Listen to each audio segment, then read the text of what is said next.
So this video is for Physics AP for the Extra Topics chapter. It's our second day. Looking at the photoelectric effect. Just taking a quick little look back at what we were talking about. We're talking about using a light bulb to shine some photons of various colors and of various intensities, many photons per second, towards a piece of metal. A piece of metal that was going to have some electrons waiting there, waiting to be liberated. And if those photons are strong enough, if they're energetic enough, they can free the electrons and send them on their way towards the other metal plate, where an ammeter can actually record how much current there is. We can put a battery in the picture. The battery won't affect the production of the electrons, but it will affect their motion, their speed, after they're flying through the air. The job of the ammeter is to record how successful this is, how many electrons are flying around per second. And again, we can use that battery to affect their flight kind of once they're in air. And now at this point, we're going to start to get into some numerical examples where we can actually try this out and see the different numbers that will show up along the way. So first example here is kind of one big example, this page, but we'll kind of do it in chunks. The first part of it is asking what is the frequency and the energy of a photon that has a wavelength of 480 nanometers. So it's pretty common for people to talk about wavelengths instead of frequencies, and it's not a big deal to us. We could just do the wave equation, V is equal to lambda f. This is the light part of the story, so this is where we can put in the speed of light, 3 times 10 to the 8 for our velocity. The wavelength, they're mentioning it, 480. They did say nanometers, so times 10 to the negative 9. And then frequency. Frequency is what we're looking for. And I'll save you a little time. When you do that division, you can try it out yourself. You end up with 6.25 times 10 to the 14 hertz. So those electric fields, those are waggling around pretty darn fast. Okay, many cycles per second. Okay, great. So that's the frequency. And we actually need frequency in order to be able to calculate energy for each photon. So this comes back to Planck's idea, where we're going to use Planck's constant right there, the h, and we multiply that Planck's constant by the frequency in order to find the energy of that particular color of photon. So Planck's constant, you grab it from your formula sheet, it's around 6.62 times 10 to the negative 34.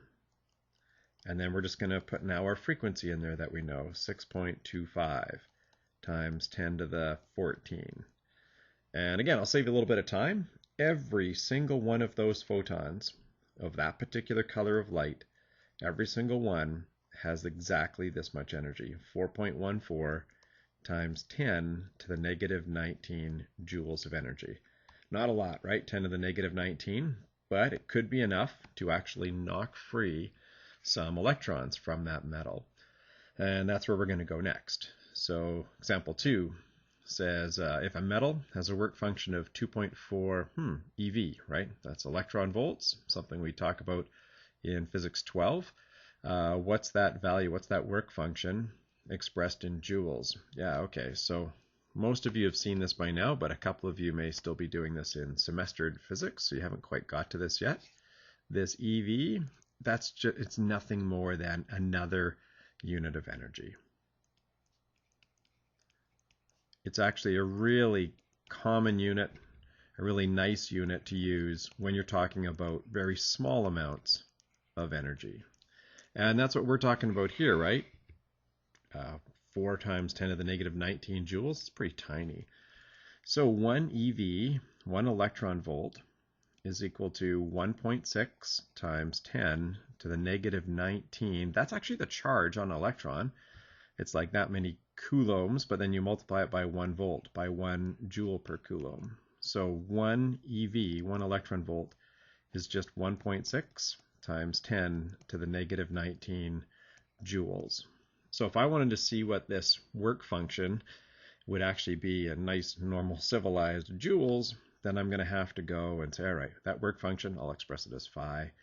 I'm going to take my 2.4 electron volts and multiply it by 1.6 times 10 to the negative 19 joules each for every single one of those EVs.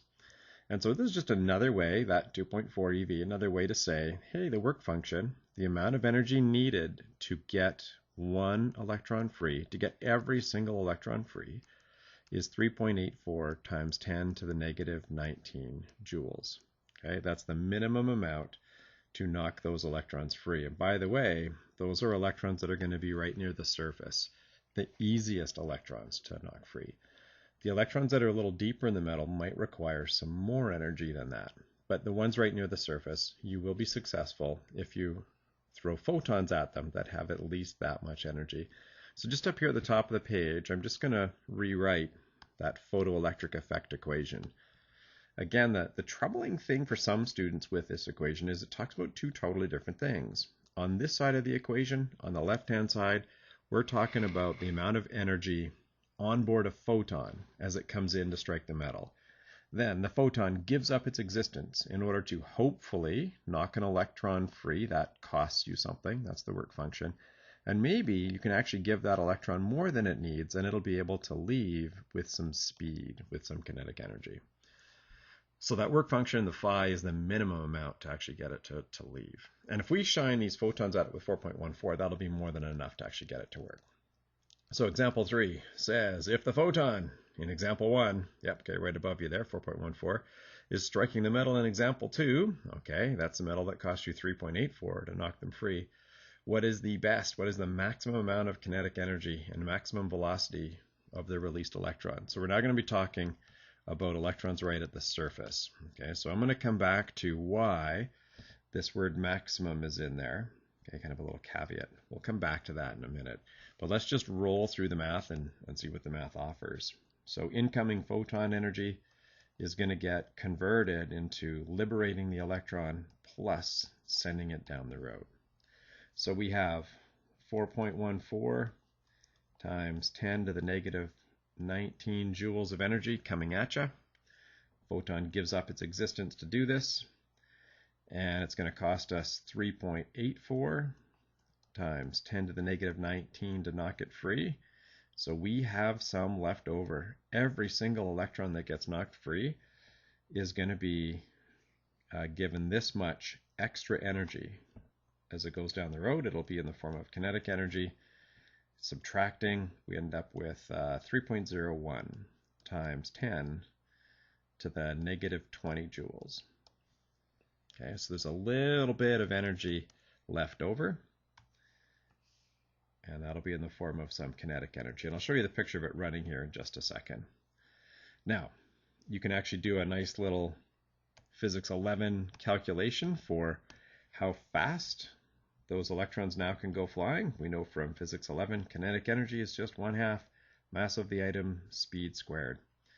And you would just be putting in the mass of an electron in there for that m, something you would go and look up just off your formula sheet. So pretty easy calculation, to be honest, not too hard to do at all. And you'd be able to see that, yeah, those electrons, when they first leave the metal, they're going to be going at 2.6 times 10 to the 5 meters per second.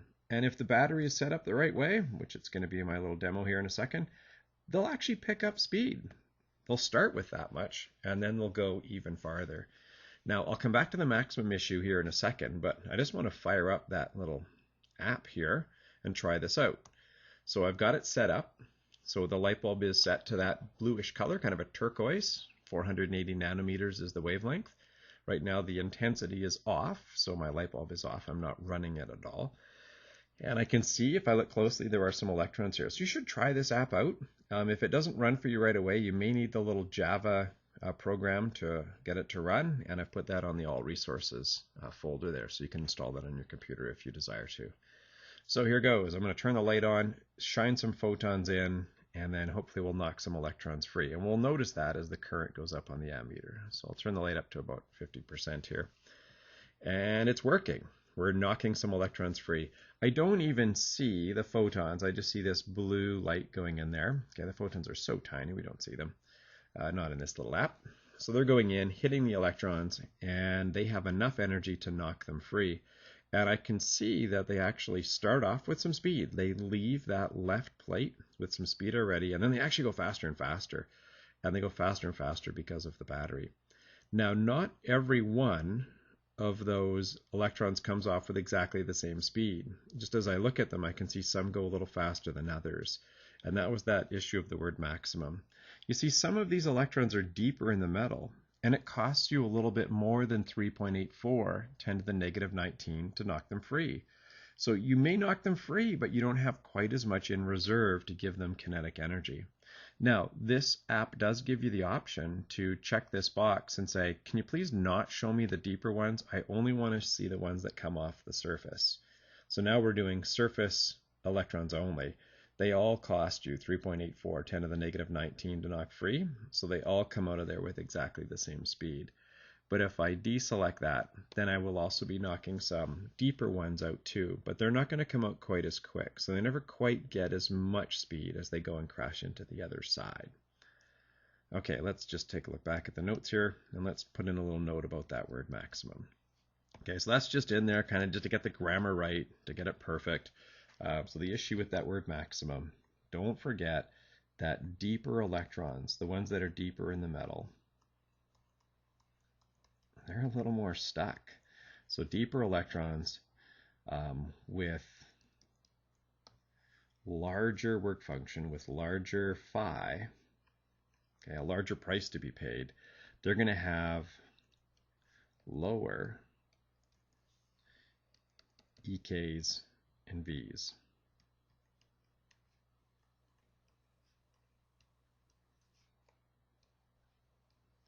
They don't come out quite as quick because it just costs you a little bit more to knock them free. All right, but we certainly were able to knock them free. In fact, that kind of turquoise color was more than good enough. And then example 4 here says, well, you can change that color a little bit. You might be able to go to slightly less bluey purple. What if you were to go to like almost a bluey green? Does that still work? Yep, yeah, it does, but they're not coming out as fast anymore. What about just like full green? Yep. Yeah, they're still coming out. They're not coming out with as much, extra kinetic energy anymore. And at some point it won't work. If I go into the yellowy reds, then, orange just doesn't work. The photons don't have enough. So somewhere in there, there's a threshold. There is a minimum color that's actually going to work, where if you've got at least that frequency somewhere around there, then you can actually get those electrons to be knocked freed. So that kind of question would often be worded this way. What's the threshold frequency, like the first frequency that works for that metal back in example 2? So if we're going to be talking about threshold frequency, we're right on the edge of this thing working. And at that threshold, the electrons just barely make it out.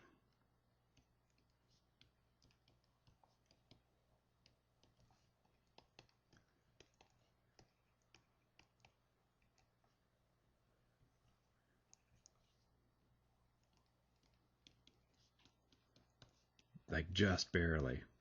But here's the cost. But with no EK. So they kind of pop out with no velocity at all. The battery will actually make them speed up and head down the road, so they will make it to the right. But at the beginning, they just kind of fall off the metal. So at that point, we can just take our, our classic equation, HF is equal to work function plus EK, but we're not going to have any EK there. And we'll just say, oh, okay, well, new photons here. We'll put Planck's constant in, 6.62 times 10 to the negative 34. We're looking for an F that will work. That will just barely get us to the easiest electrons to knock free, the ones that are right on the surface. And when I tried that out, I ended up with a frequency of 5.80 times 10 to the 14 hertz.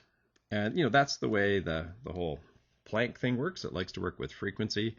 You could say, or just using v is equal to lambda f and the speed of light for v, because we're talking about photons now.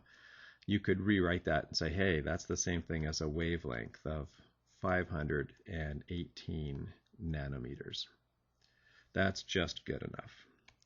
Any larger wavelength would be a lower frequency, and you wouldn't actually have success anymore. But that's the frequency, the wavelength that will just barely work. And I have to say again, just barely work with the electrons that are right on the surface, the easiest ones to knock free. So those are kind of your classic, meat and potatoes calculations that go with a photoelectric effect. Now we're going to do 2 pages of, okay, let's put on our thinking caps and see if we can get this to notch up to a higher level. Okay, so this is going to be a little tougher, a little higher level thinking in order to get this to work, but I think we can pull this off. thinking about the equation again, I've got my photons coming in of various colors perhaps. What are we going to do with that energy? Well, hopefully we can actually pay the price to knock those electrons free, so there's some sort of work function. And if we've got extra energy left over, then we can actually even have them leave that first plate over on the left with some speed. Now, pretty much everything about these next couple of pages deals with the fact that some of the electrons are a little tougher to get out than others because they're deeper.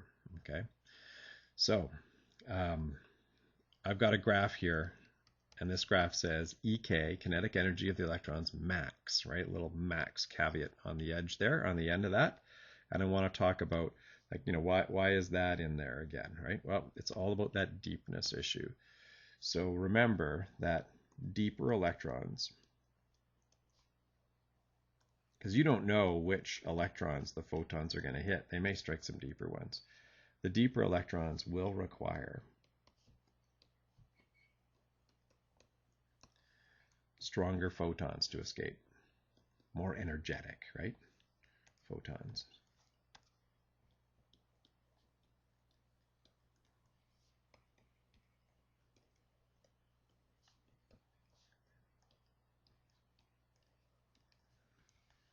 Okay, so I got a graph here. Kinetic energy, that's of the electrons coming off, right? So we're talking about electrons here being liberated. How does that change with light intensity? In other words, okay, a couple of questions we can think about before we draw the graph. Does a brighter light, and by brighter, I mean more photons per second, not color change, but just more intensity. So does a brighter light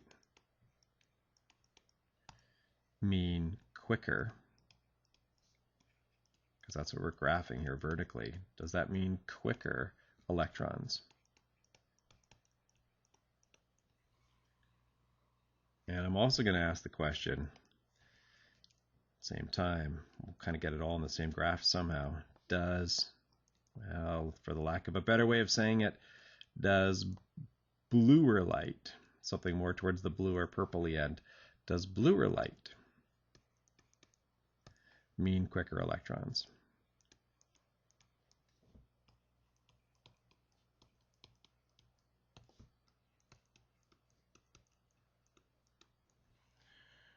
Okay, so this light intensity axis down here, I want you just to be thinking this is really nothing more than just photons per second.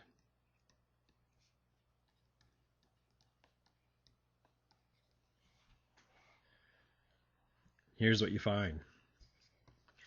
You find that the answer to the first question, okay, you can pause the video and think about it for a minute. Would a brighter light mean quicker electrons? And then you can think about the second question. Does a bluer light mean quicker electrons, right? And then if you want, you can try it out and say, okay, a brighter light. So let's look at the speed of these electrons, right? When I increase the intensity, I don't really see their speed changing at all.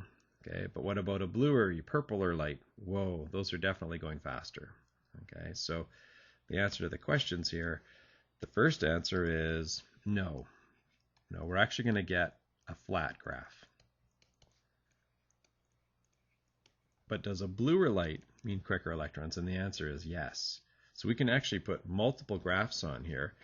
If I was to look just at, say, blue light, okay, I'm going to draw that in blue, what I would find is, even if the light is just very dim, I get very few electrons, but I do get some happening, and they've got a certain amount of kinetic energy. And if I increase the light intensity, if I put more of those blue electrons in there, or blue photons in there, I don't see faster electrons coming off. I just see more of them coming off. So that's, where blue might be. And if I tried this out with purple, well, that's even got more energy. So the best, fastest electrons, the ones that were on the surface, they're going to come off with a lot of maximum kinetic energy.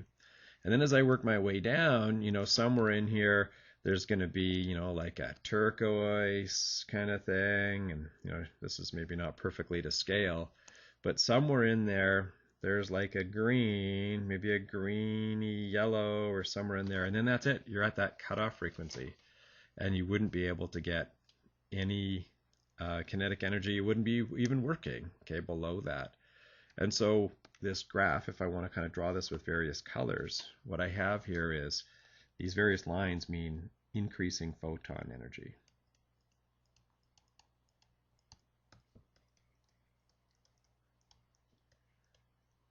So generally the answer to the question is no, it's a flat graph.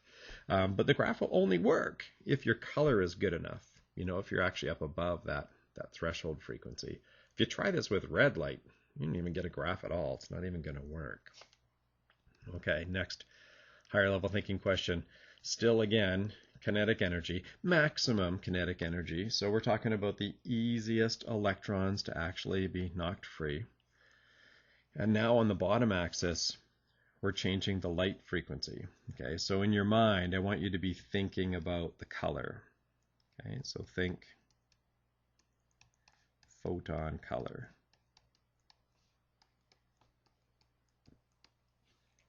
In other words, think photon energy.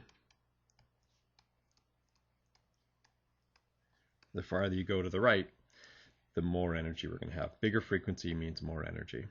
Okay, so what's this graph going to look like? So you kind of have to imagine that low frequency, low energy be like reds. That would be way over on the left end of the graph. They may not even work. And then purpley blues would be on the right side of the graph, right? So what are we generally going to get? And the answer is, it's kind of an interesting little line. It looks kind of like this.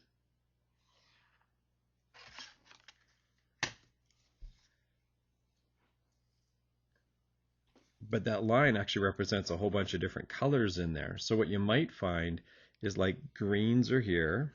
Okay, working our way up the rainbow. So greens are there. And then and let's say that the greens are just above threshold. And then you'd kind of work your way into your turquoises. And then you'd be working your way into your blues. And then you'd be working your way into your violets. And eventually your ultraviolets, colors that we can't even see. So somewhere in there is this lowest color, lowest frequency that works, like right there. Okay, so that would be the cutoff frequency.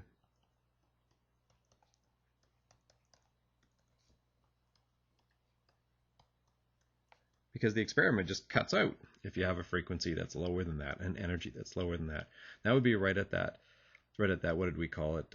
That threshold frequency, right? Threshold frequency, cutoff frequency, basically the same thing. Okay, so looking at this graph, we can kind of look at it and go, okay, what's going on here? Let's look at this question. I like to say blue instead of purple. It's hard to say purplier. It's a little easier to say bluer. Will bluer photons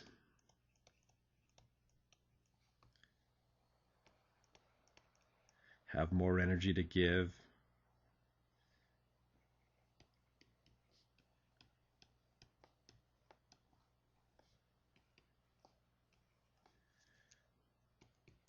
to the electrons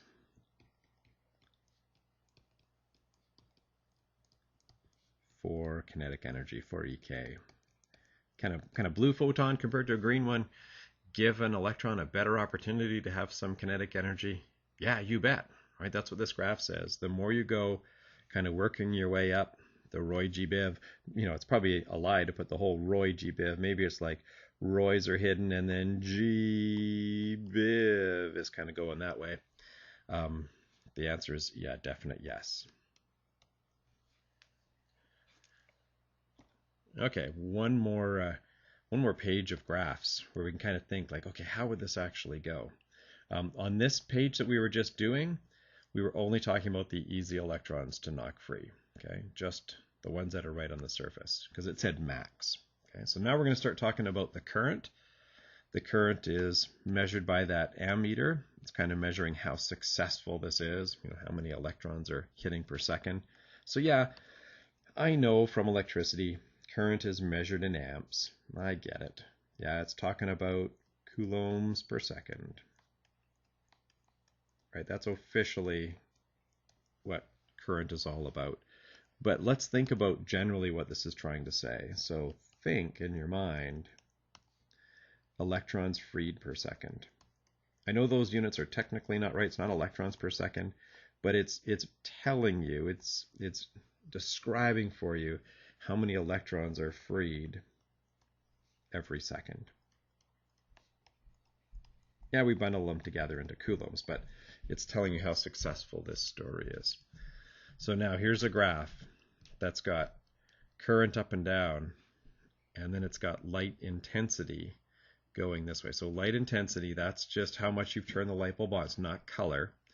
It's just that percentage of light bulb intensity. It's measuring just the photons per second. Okay, so if that helps, feel free to think that in here. This is just photons per second.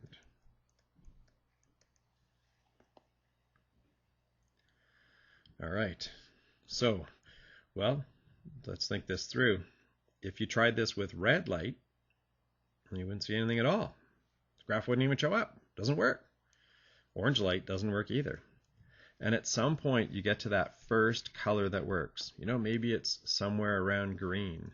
And then what you find is the more light you shine, the more electrons you get per second, right? So I'll dial this into some sort of green that seems to be working. If I turn my intensity way down, so I'm only running at, like 10 or 15%, then there aren't very many electrons coming off that light bulb every second. And so what I find is just the time-wise, there aren't very many electrons per second that are coming off that metal. But if I turn it up so there's more electrons per second, there I'm at about 50%, now I see more electrons coming off per second. I see more current. I can see that current going up. And if I go like full brightness, yeah, then my current definitely does go up. And just kind of looking at the numbers, right? 100%, 100% of photons per second, they show a current there of decimal 0.004. I'm going to try this again with blue or purple, and I want you to tell me whether or not you think that it would still be 0.004 at 100%. So green is above cutoff. We're working, right? Enough energy there to knock them free. And again, if I go 50%, yeah, I get about half the current. So I would end up with a graph that would probably be, for green light, something kind of like that. The more the light bulb is on, the more electrons I see actually flying out per second.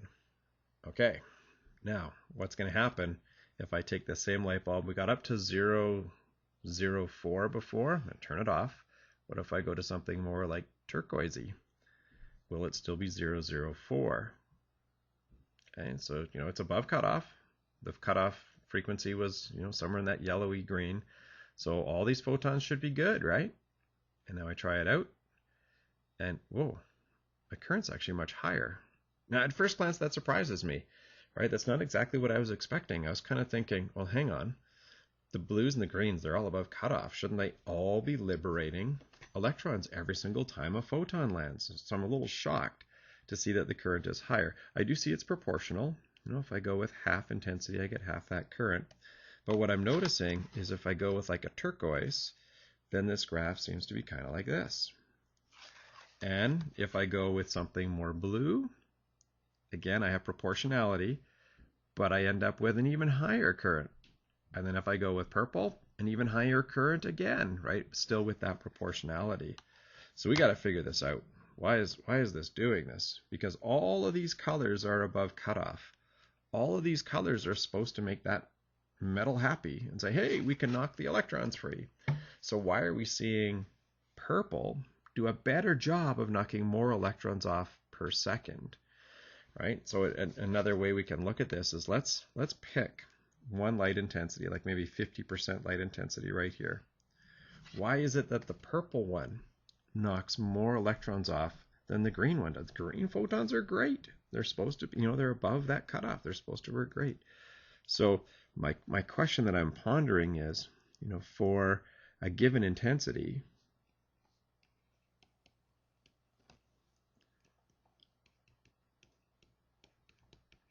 right, for a given number of photons per second, these are all, apparently mathematically good photons. Why does purple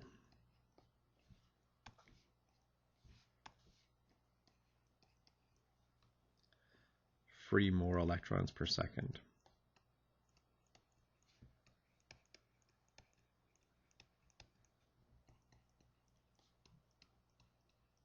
Because according to the math, the green should be fine. And the answer is, it's all about that deepness issue. Okay, so I'm going to go way back here in your notes, way back, where we were looking at that picture, just getting the setup right. Some of those electrons are down so deep that mathematically the math says green's good. Yeah, green might knock like that electron free, but it might not knock this one free. Blue might knock those lower ones free, but it might take purple to get those ones free. So the math is saying, oh, no, green's good. But actually, green's only good for the surface electrons. And should those photons miss a surface electron and go a little deeper, then I know the math says it's great, but, well, no, you won't actually knock them free. So the answer to this question is some photons hit deep electrons, which are hard to free.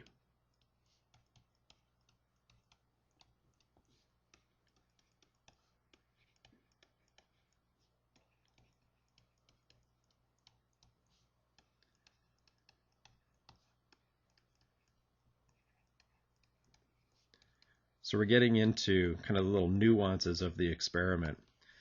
You know, the idea that at face value, the experiment is supposed to say green's good, blue's good, purple's good, right? They're all good. But it turns out purple's a little better because it can actually knock some electrons free that you wouldn't have been able to knock free with green, even though the math says, no, green's great. Last one. Again, current. I want you to be thinking, although the purist physicist would say, hey, that's not quite right, the units are wrong. I want you to be thinking, so I'll use air quotes, thinking electrons freed per second. It's giving you an indicator of that. And the question is, now what happens if I start changing the light frequency? What happens if I start changing the color? So I kind of have, like on the low end of frequency, maybe like reds down here, and then like the purples way up on this side. What's that picture going to do? Now, at first glance, I might expect, oh, the graph is probably going to do this. It'll be nothing in red, nothing in orange, nothing in kind of that yellow. But then all of a sudden, when you get to maybe green, it's like, whoa, there you go. You're at cutoff frequency. The math says it's good. And then I'd kind of expect it to say, yep, things are good now. And we're going to have a graph that kind of does that. So as soon as you're up above the cutoff, then things should be fine. So this is that cutoff color, cutoff or threshold, frequency, energy, whatever you want to look at it as. But it turns out it doesn't quite do that. It actually follows a shape kind of more like this. It's kind of gradual at the beginning. And it's a perfectly fair question to say, why this shape? And it's the same answer as the top of the page. Why does it do that? And here's the answer. Green would be right here kind of in the middle, right? In my little picture. Not really perfectly scaled anyways, but it's close. So I'm going to say this. Green might be above cutoff.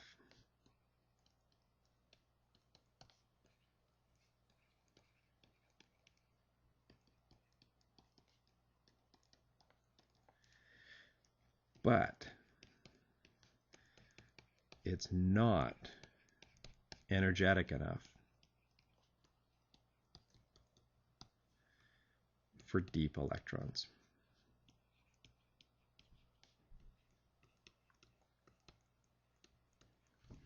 So this graph, like here would be kind of your greens. And then from green, you kind of move into your turquoise. That would kind of be in here. And then you'd be into your blues. And then into your purples. And then you're able to knock even the deep ones free. As deep as the photons are going to get. The only other critical thinking that we might want to throw in here, just throw this down here on the bottom, find a little bit of room, is that sometimes some textbooks present this graph backwards. Instead of frequency, they have wavelength. So just a little thought, what if the axis horizontally is wavelength? Oops, Try to spell that correctly here.